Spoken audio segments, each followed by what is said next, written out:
ఈ ద్రౌపదిని 5గురు పాండవులు వివాహం చేసుకోవడం అనేది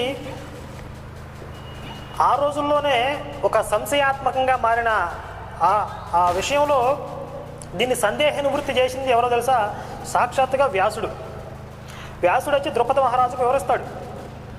ఈ 5గురు కారణ జన్ములు, ఇంద్రుడు అంశతో జన్మించిన వాళ్ళు, ద్రౌపది సచీదేవి కారణ జన్మురాలు, ఇది జరగవలసి ఉన్నది విధి నిర్ణయం అని ద్రుపద మహారాజుకు కలిగిన సంశయాన్ని తొలగిస్తాడు.